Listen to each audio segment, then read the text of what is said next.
Hi FPL managers, welcome back to the channel. It's the Red Zone FPL. My name is Ola. So guys, the just concluded game week is the game week 27, and officially I will give it to this game week as the most dramatic, traumatic FPL game week so far this season. We've seen game weeks like it in the past, but I'll say this season this has been the most dramatic game week. We ended the game week on 46 points, quite low scoring. We needed about 16 points to meet the green arrow and about 19 points to remain in the top 10k. But right now, guys, the rank has gone up to 21k, and we were, as at game week 24, 10k in the world, and game week 25, 14k, game week 26, 12k, and we dropped about 8k places now in game week 27, simply because our captain couldn't keep up with the pressure, which captain speaking about Cole Palmer. And then it's that time of the season where there's a lot of rotation and surprising benching of your assets in FPL. For example, Robinson, he barely played 18 minutes for Fulham the other day, and that came in as a surprise. Even though I didn't have him in my starting 11, I think he was on the bench for me in this game week. But then um for some reason he had to come in as a substitute, I think because Ishak didn't play. Yeah, so Ishak didn't play, so I had to get Robinson 0 pointers or Mikolenko 6 pointer, one of those two, because I know I didn't start one of the guys, but then one of them came in as an auto sub, and yep, he's in the team. But I think it was Robinson, because I was really praying not to have him come on. I was wishing he didn't even play this game week at all. But well, guys, he came in. He should have given a 1 pointer, and he got a yellow card, which took away the 1 pointer. Another talking point here, guys, I know we're all waiting for it, is the captaincy plan. Cole Palmer, such a disappointing display from him. He's been blanking for what? Okay, I'm gonna take off the 6 points he got against West Ham United. I'll say 1, 2, 3. He's been blanking for the last 5 out of 6 game weeks, and that's really poor for an 11 million on asset on FPL grounds. Is really very, very, very bad. It's appalling. He should really apologize. And Cole Palmer blank indeed did cause a lot of ruckus in the FPL world. I saw a tweet on Twitter. Somebody tweeted on the app saying he suffered reputational damage, emotional damage, and matter of fact, he's now the ridicule of his mates at work due to the banter that people suffer from FPL, blah blah blah. So, and he's attempting right now to sue a content creator, in the tune of thousands or millions of pounds. And guys, I found that very amazing and amusing. It's funny, but where do you expect a content creator to find millions in pounds or thousands in pounds? We all just do this for fun. Somebody suggested you go for Cole Palmer. I expect people to apply their sixth senses and like, okay, do I need to do it or do I not have to? Not coming back to blame a content creator to try charge him to court saying you suffered emotional damage, whatever. We do this for fun, guys. It's so funny. I found it really, really funny. I was rolling when I got that news, and I saw the news. I was rolling in my bed just laughing so hard. Sometimes we all feel that pain when the game doesn't go our way, but then you don't take it out on people. So guys, this game week I'm going to try and make sure the video is as brief and detailed as possible. So I'm going to be going through, which I'm already doing, my point review for game week 27, and I'll be talking about the blank game week 29 strategy, um teams and players to target, so how you could navigate around the blank game week. I personally wouldn't be playing a chip. I wouldn't be playing my free hit. I wouldn't be using a wild card in to avoid the blank game week 29. So I might even be playing less than 11 players in that game week, due to the Cunha situation, which is why I have him on the bench, because I'm trying to see how the team could cope without a Cunha in the blank game with 29. And it's such a blow because this guy should have been the captain for that game week. I can't find any better captain for the game week 29. I think Cunha is the best option, and with his situation we are going to consider all the transfer targets and players that you could, consider in your FPL teams, guys. All right, so back to the points review for the last game week. So 46 points all in all. We needed about 14 points to get the green arrow, 19 points to remain in the top 10k. That didn't happen. So Murphy on the bench. I think he played 90 minutes in that game, got a yellow card, so he only delivered 1 pointer. The plan was actually to have gotten rid of both Murphy and Elanga at this stage in the season, but I can't do the Murphy swap as of back then because I had to take care of the injured Ndiaye, and then we had to bring in Watkins for his double game week. So it's been a lot of ups and downs, quick decision making, sharp minds, kind of processing the season, which is still the mode we are in right now, which is another reason I had to go on a long break. I think my last video postage is about 5 days ago. But anyway, guys, so the plan right now would be to navigate the blank game week 29, and that would mean, getting rid of these players who do not play in that blank game week, and these players are namely the players from Newcastle, Aston Villa, Liverpool, and as well as Crystal Palace, and I happen to have players from every single one of those teams. Yep, I have one Crystal Palace player in Munoz. My plan is actually, I think I would be holding on to Munoz. I want to hold on to Munoz. I want to hold on to Salah, and I want to hold on to Ishak. Simply because Munoz fixtures straight after the blank game week 29 is going back up to Southampton. Like, you can imagine, this is gold FPL fixtures right now. You play Leicester or Ipswich right now, and the next game is Southampton. I would say go for that player because those two teams are quite vulnerable with how they drop points. So guys, I would be holding on to Munoz. That's 100% certain. I would get rid of Trent Alexander-Arnold after the Southampton game. So the plan right now would be to roll my transfer. I don't think I want to bring in anybody for this game week. So that will leave me with two transfers in the bank for before the game week 29, and then I would use that to work on Murphy, and that would make me have at least 4 playing midfielders, and then the other transfer will be used on Alexander Arnold. But whom I'm going for yet, I'm just not sure. We will be moving on to the teams and players to target for the blank game week. Hopefully, we get a few ideas and good options to go for, because right now, guys, yeah, in the attacking sense, I'll say we're starting to have some good players again that are coming back fit. Players the likes of I'll say Welbeck. Welbeck is coming back fit again. If you want to take the risk of going that way, you could do Welbeck.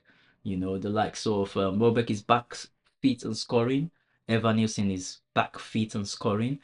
So these guys give us good options for this um time in the season. So guys, like I mentioned, we will be looking now what players to go for.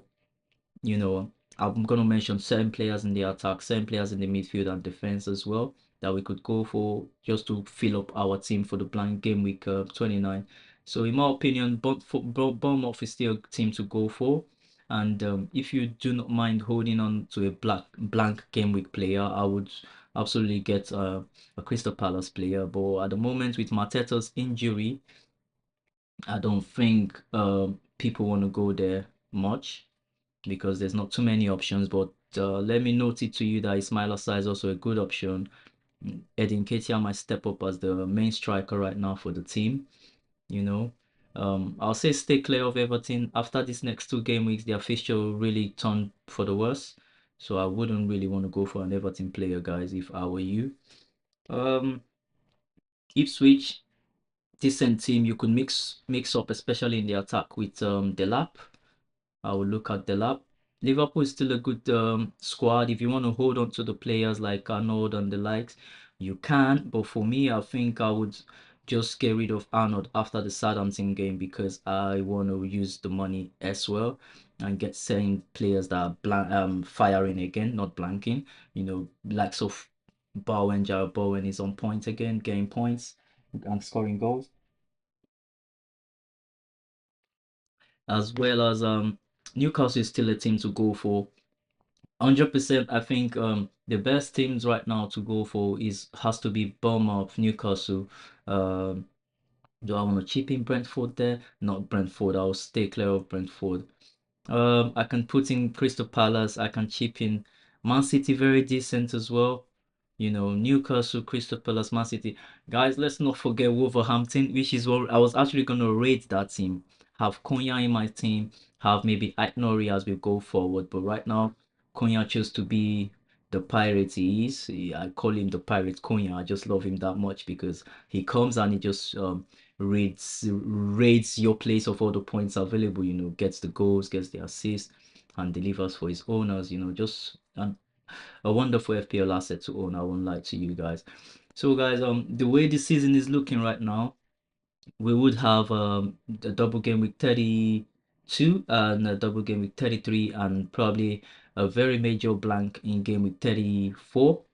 So the idea would be to use my free hit in game week 34, and I'm gonna navigate through game week 29 blank. So like I mentioned earlier, a few minutes ago, I don't mind playing game week 29 with 10 players because with how the team is looking right now, Cunha getting this red card that actually shortens reduces the squad number, and I'm not happy to spend another transfer on him again because it was completely avoidable last game week when I did it. I could have actually rolled my transfer, but I was like, okay, Cunha is having a fixture against who was he playing? Against Fulham. He's got a chance, he's got the form, you know, and of course he's returned in the last 3 game weeks before the Fulham game. So I went for him. Why not take the risk? Only for this fella to get a red card in the FA Cup match and is suspended until the 5th of April. So yep, let's go to the FPL team app. So here's a broader view. So we have a blank game with 29 for these certain teams. Not a very major blank, but it's a blank that you could easily navigate by just taking players out. I wouldn't advise using a chip unless you're bold enough and convinced enough that your chip is gonna cover you through the double game with 32, you know, 33 as well, because a lot of teams would be having doubles again, and a lot of matches would be moved to game week between 32 and 33. I think game week 33 should be the bigger one. Okay, there'll be less teams doubling in game week 33, and I think more teams might double in game week 32. And if it happens that we have more teams having double in game week 32, I think that will be the perfect game week for a bench boost. Or depending how the Premier League announce the fixtures, you know, projection, the future fixtures projection, if they want to put those game weeks in game week 36, which I doubt they would be doing, then game week 36 would have been the likely better bench boost game week. But right now, guys, if you follow my channel, keep an eye out for game week 32 and 33 to hit the bench boost chip and activate it. In my opinion, don't sleep on it. One of those 2 game weeks should have your bench boost activated. And in 30 or 31, I'll highly say, yep, if you think you can pattern a team that runs all the way to the end of the season, you should feel free to play your wild card in that game week, because having for example, myself, having the amount of chips I have, it could become a headache towards the end of the season. I do not want to end the season without playing all my chips. For example, end the season without playing the assistant manager chip, which runs for 3 game weeks and could affect you making player transfers. I would say to use the other chips available, and you know, you could leave the assistant manager chip for the last few game weeks in the season. I think is a better time to use it, you know, when the lower ranked teams are struggling to get points to stay in the Premier League. So yeah, that being said, mentioned a few teams that should target for the blank game week 29. And then when you're playing your wild card, you should be looking at gathering as much players for the double game week 32 and 33, and looking to bench boost in the bigger double game week, which might just be 32 right now, in my opinion, and it's got better players in it. Like if you will have your triple captain, 100%, I would go with Ishak playing Man United and Crystal Palace. a bit tricky there because Crystal Palace could be very good defensively, but the ceiling is there. I'll say go for it. Ishak is a very formidable and reliable striker in the league. So yeah, that being said, guys, those are the teams I'll target. I would rather navigate the game week with player transfers in and out. And yep, guys, and I would white card in 30 31. I would bench boost in 32 33, and I'll free hit in the big blank game week 34 that's coming up. And yep, I would also look to play my assistant manager chip in the last few weeks of the season. So guys, I hope this is pretty much clear enough for you lots that's still hanging in there confused about what to do, because FPL could be quite confusing, but at the same time I want you to know it's pretty easy. The reason it's confusing is when people do not make their minds up, but if you can make your mind up, lock into your decision, it's pretty easy moving forward, guys. So by the next game week, I think I might be rolling this game week my transfers, and I might just keep Cunha there. I feel so distraught he got that red card, and I do not even want to bother my head with finding a replacement for him. I will look around other part in the team because I need to replace obviously Murphy. I don't want to move on with two Newcastle players, so I might just, if I have enough funds, I do fancy Jared Bowen. I know the fixtures might look tricky, playing Newcastle, Everton, Bournemouth just in the front, and Liverpool, but West Ham are on the rise again, and Bowen is the man in that team. So yep, guys, probably when I do sell Trent Alexander-Arnold, I could easily afford Bowen. Let me see what Spurs are saying. Spurs fixtures are decent. They're scoring again. Player like this man is also doing well. Match minutes played, he played 81 minutes in the last game, played 26 the previous one, 63. So not nailed on, but he's playing, and Madison can give you points. Another look, Son. But guys, just because of the inconsistency, I will stay clear of Tottenham players. But yeah, they are a good shout. They are a very good shout. Gordon as well getting himself suspended. So if you're looking to bring him in, you should be looking to bring him in from game week 30 onwards or 31, because he serves that match ban for 3 games, I think. And Semenyo is not a bad one. Like I mentioned, the Bournemouth players are absolutely go-to, but be mindful whom you're bringing in because you want a player who's going to play. So with Evan Nielsen back, the Dango guy, his position gets quite limited. His playing time gets quite limited. So be mindful if you're bringing him in. I would say Semenyo is pretty safe. Uh, Tavernier is safe. Clivert's pretty safe at the moment, but there might be rotations, but yeah, pretty safe. Ismail Assar, you can absolutely go for this fella. He's back again scoring. I owned him 4 game weeks, he returned once, so not a big fan, but yep, you could own him. He's got Ipswich, he's got Southampton after the blank and Brighton. Then the game turns for the worst. Like I say, you could go for them, but it's quite a risk. So yeah, moving forward, and I think they do have another double game week in the front. So yeah, it's a decent player to target. So guys, Dango, another decent options for you lots if you like the Bournemouth fixtures and you like what they could do for you, or you believe in what they could do for you. Yep, decent one to bring in as a budget midfielder.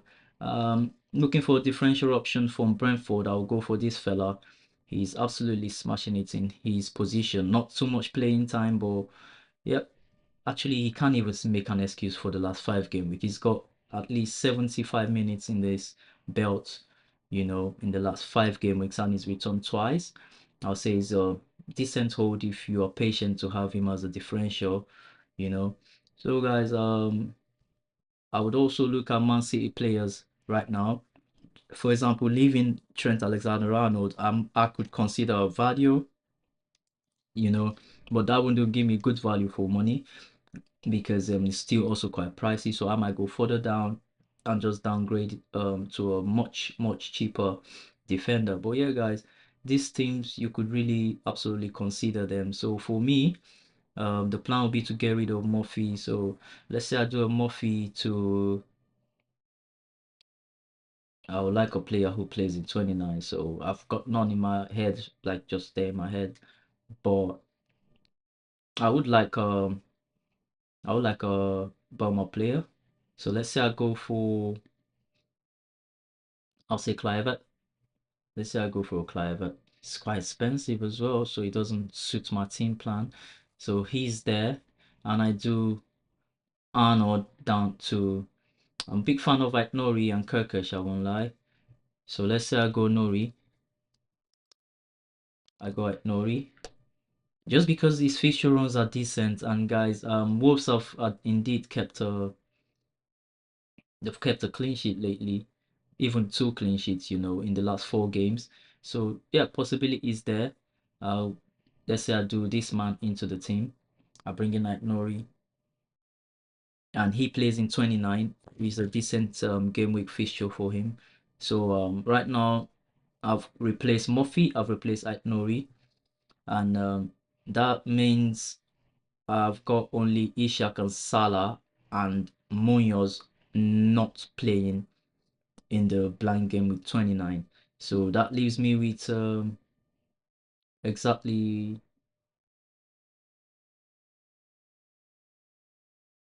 So I could play a 4-1-2-3-4-4, a 4-4-1 formation, because like I said, I might just not be fielding 11 players. It could be 10 players. So it could be a 4-4-1 formation for me going forward into game week 29. Like guys, you shouldn't really force your teams. If you see it's not working, it's just a one game week. You don't need to have 11 players. I mean, sometimes you're forcing these 11 players and they give you what, 0 points. They give you 1 point.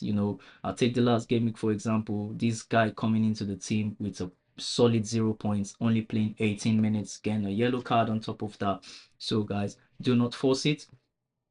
If you could feed 9 players, 10 players, in my opinion, decent. From my experience of FPL, decent. Keep your team like that. All right, guys, so that's very much it on today's video. So guys, I'll say moving forward, the best attacking options I think could just be the likes of Evan Nielsen in your team mixed with Cunha and Ishak, or you have the likes of Mateta when he's back mixed with Haaland, Ishak. Just people that would have a straight couple of game weeks through to the end of the season, not blanking. So the main thing though, we're all trying to navigate blank game with 29. So I'll say if you have either of these players, they are very decent ownership right now. You can just have them in your team and move forward. Yep, that'll be it for now. I made my mind up. I'm going to be benching Mikolenko, Robinson, and Cunha. I was actually going to play Robinson because of his attacking threats, but just maybe in my opinion a little bit of a punishment for him, and maybe me, if he does score a lot of points, that would be my punishment. But yeah, a little bit of punishment for him. He can sit it out for giving me 0 points in game week 27. And yep, Mikolenko is on the bench. He's got, I'll say, maybe a 60% chance of keeping a clean sheet against Wolverhampton. I was tempted to play him, but I think Forest at home to Man City is going to be a party.